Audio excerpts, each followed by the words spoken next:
सभी को जय मसीह की। मैं आज का वचन शुरू करने से पहले एक छोटी सी स्टोरी के साथ शुरुआत करना पसंद करूंगा, जो है एक लायन की और उसके छोटे बच्चे की।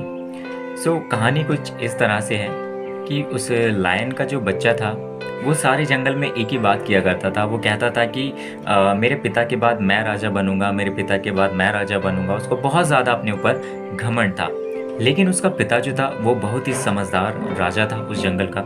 सो वो कहता है कि इस जंगल का राजा, अगला राजा वही बनेगा जो इसको संभालने लायक होगा, जिसमें इतना पोटेंशियल होगा, जिसमें इस जंगल को संभालने लायक इतनी कुव्वत होगी, इतनी हिम्मत होगी, वही अगला राजा बन सकेगा। इसलिए उस जंगल का जो किंग था वो एक कंपटीशन भी रखता है, इसीलिए ताकि वो जान सके कि कौन उसके जंगल को अच्छे से चला सके, किस में इतना इतना कह सकते हैं इतना ज्ञान हो, इतना बुद्धि हो, जो उसके जंगल को अच्छे से रन कर सके और सब जगह पीस रखे, शांति रखे और अपने हर एक जानवर की जो भी जंगल में जानवर होते हैं उनकी सहायता कर सके, उन लोगों की मदद कर सके, किस में इतना प्रेम हो कि वो हर किसी के प्रति अपना प्रेम प्रकट कर सके।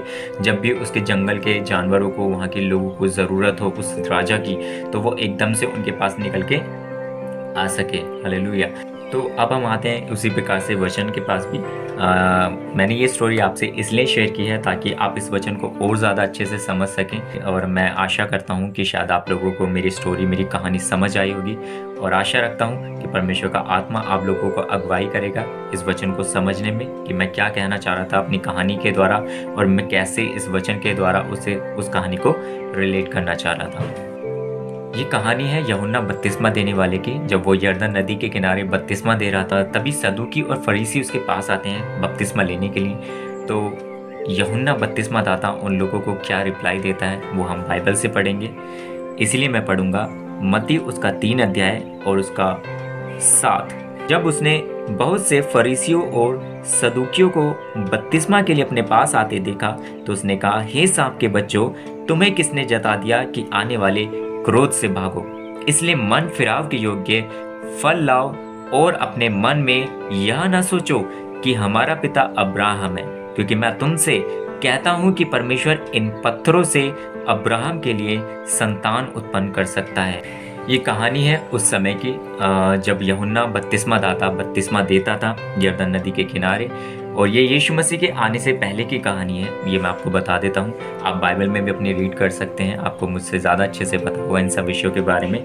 लेकिन एक छोटा सा आयत है इसमें जिसको मैं समझने की कोशिश कर रहा था, जो कि स्पेशली लिखी हुई है सदूकियों और फरीसियों के लिए। जब यूहन्ना दाता बपतिस्मा दे रहे थे उन लोगों को, तो जब सदूकी और फरीसी उसके पास आते हैं जॉन द बैप्टिस्ट के पास बैप्टिज्म लेने के लिए, और जब आप यही वचन आप जब लूका में जाकर के पढ़ते हैं, तो लूका में ऐसे करके लिखा हुआ है कि जब भीड़ की भीड़ उसके पास आती थी और वह देखता था, उसने उन लोगों को कैसे ग्रीट किया। उसने बोला कि हे सांप के बच्चों, तुम्हें किसने जता दिया कि आने वाले क्रोध से भागो? इसलिए मन फिराव के योग्य फल लेकर के आओ। तो इस स्टोरी के द्वारा मैं आप लोगों को एक ही चीज़ शेयर करना चाहता हूँ, एक बात जो मुझे इस वचन के द्वारा समझने को मिली।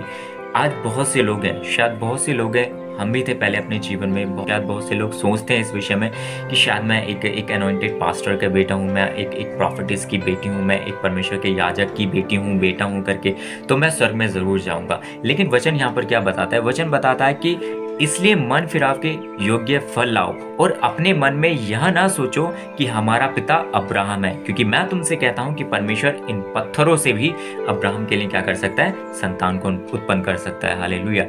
तो हमारे जीवन में ये मैटर नहीं करता कि हम किसके बेटे हैं, हम किस महायाजक के बेटे हैं, किस पास्टर के बेटे हैं, या कितने अनॉइंटेड पास्टर के हम बेटे हैं। मैटर करता है कि हम कितना फल लेकर के आ रहे हैं परमेश्वर के लिए, कितना हम उसके राज्य के लिए बो रहे हैं, कितना हम उसके राज्य के लिए अपने डीड्स में, अपने कर्मों में बो रहे हैं। मैं सिर्फ पैसे के लिए यहाँ पर बात नहीं कर रहा, मैं बात कर रहा हूँ यहाँ पर डीड्स की, कर्मों की बात मैं यहाँ पर कर रहा हूँ, क्योंकि यूहन्ना भी कहता है कि मन फिराव के योग्य आप क्या लेकर के आओ?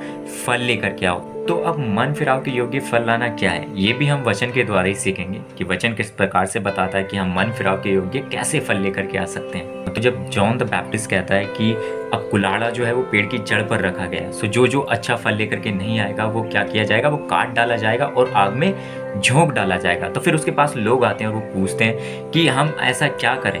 तब जॉन द बैप्टिस्ट उनको रिप्लाई देता है कि जिसके पास 2 कुर्ते हों वो एक किसको दे दे? उसको दे दे जिसके पास नहीं है। और फिर टैक्स कलेक्टर्स भी उसके पास आते हैं और वो पूछते हैं कि हम क्या करें गुरु, हमारे लिए क्या आज्ञा है। तो वो टैक्स कलेक्टर्स के लिए भी यही कहता है कि जितना टैक्स ठहराया गया है, जितना गवर्नमेंट ने ठहराया गया है, उससे ज़्यादा आप लोग टैक्स ना लें, क्योंकि जो कुछ उससे अधिक है वो सब शैतान की ओर से है। अगर आप ब्राइब ले रहे हैं, अगर आप ब्राइब दे रहे हैं, तो वो किसकी ओर से? वो शैतान की ओर से है। फिर सिपाही भी उसके पास आकर के पूछते हैं कि गुरु हम क्या करें। तो जॉन द बैप्टिस्ट उनको रिप्लाई देता है कि किसी पर उपद्रव ना करना, किसी पर झूठा दोष मत लगाना, बिल्कुल भी किसी की भी मार पिटाई ना करना बेवजह, बिना किसी बात के उनको ना पकड़ना, उन पर दबाव ना डालना, उनसे पैसा ना लेना, और अपनी अपनी जो सैलरी है उस पर तुम संतोष रखना, उसी में तुम सेटिस्फेक्शन रखना, क्योंकि वो परमेश्वर की ओर से है। लेकिन जो बाकी जो उससे अलग आता है, मैं फिर से बोलूँगा, वो शैतान की तरफ से आता है। लेकिन बहुत से परमेश्वर के दास हैं, परमेश्वर की दासियाँ हैं जो जितना उनको मिलता है उसमें वो संतोष रखते हैं। तो जॉन द बैप्टिस्ट भी वही बात बता रहा है कि अपनी तनख्वाह पर, जितनी आपको तनख्वाह मिलती है, आप उसमें संतोष रखिए, किसी पर उपद्रव ना कीजिए फालतू का। और अगर आपके पास खाने के लिए कुछ ज़्यादा है तो आप दूसरों के साथ शेयर कर सकते हैं। अगर आपके पास ज़्यादा कपड़े हैं तो वो आप गरीबों को जा कर के शेयर कर सकते हैं। आप विधवाओं का न्याय चुका सकते हैं, प्रेजेंस में जा कर के उनको सुसमाचार दे सकते हैं। ये काम आप कर सकते हैं, ये परमेश्वर ने ठहराया हुआ है। तो ये है फलों की बात, जो जॉन द बैप्टिस्ट बात कर रहा था कि मन फिराव के योग्य क्या लाओ, फल लेकर के आओ। तो जंगल का जो राजा है वो शेर का बेटा या बेटी नहीं, बल्कि वो जो उसका हकदार है वो जंगल का राजा बनेगा। सो ये मैटर नहीं करता कि मैं अब्राहम की संतान हूँ या मैं किसकी संतान हूँ, लेकिन अगर मैं अपने स्वर्गीय पिता की इच्छा को पूरा कर रहा हूँ, मैं फल लेकर के आ रहा हूँ, मैं दिखा रहा हूँ कि हाँ मैं मसीह हूँ, मैं परमेश्वर की संतान हूँ, जैसा परमेश्वर ने मेरे लिए ठहराया है, जो आज्ञाएं उसकी तरफ से हैं मेरे लिए, अगर मैं उनको फॉलो कर रहा हूँ तो मैं फल लेकर के आ रहा हूँ। परमेश्वर का वचन भी कहता है कि ऐसा बीज बनो जो फल लेकर के आता है, कोई 100 गुना, कोई 60 गुना, कोई 30 गुना। तो बिना फल वाला ना बने, अपने जीवन में फल लेकर के आए, और बीज बोना कभी भी ना छोड़ें। मैं बीज से मतलब मेरा पैसे से नहीं है बिल्कुल, लेकिन मैं कहना चाहता हूँ डीड्स के लिए बोना, अपने कर्मों के लिए बोना, वो ज़रूर बोते रहें अपने जीवन में। जब तक आप जीवित हैं, जब तक हमारा यीशु मसीह बादलों पर हमें लेने के लिए नहीं आ जाता, जिस प्रकार जॉन द बैप्टिस्ट ने उस समय के लोगों से कहा कि परमेश्वर इन पत्थरों से भी अब्राहम के लिए संतान उत्पन्न कर सकता है। तो अपने मन में कोई भी गलत बात, कोई भी ऐसा अनुचित विचार ना रखें कि हाँ मैं स्वर्ग में जाऊंगा क्योंकि मेरे फादर इतनी बड़ी पोस्ट पर हैं, मेरे फादर वचन सुनाते हैं, मेरे फादर ऐसे हैं, इतने अनॉइंटेड हैं, वो इतने बड़े चर्च के प्रचारक हैं। सो इन चीज़ों को पीछे छोड़कर अपने लिए फल लेकर के आए, जैसा परमेश्वर ने बताया है अपने वचनों के द्वारा। हालेलुया। सभी को जय मसीह की। और मैं विश्वास करता हूँ कि आज के मैसेज से आप लोगों को बहुत सारी बातें समझ आई होंगी।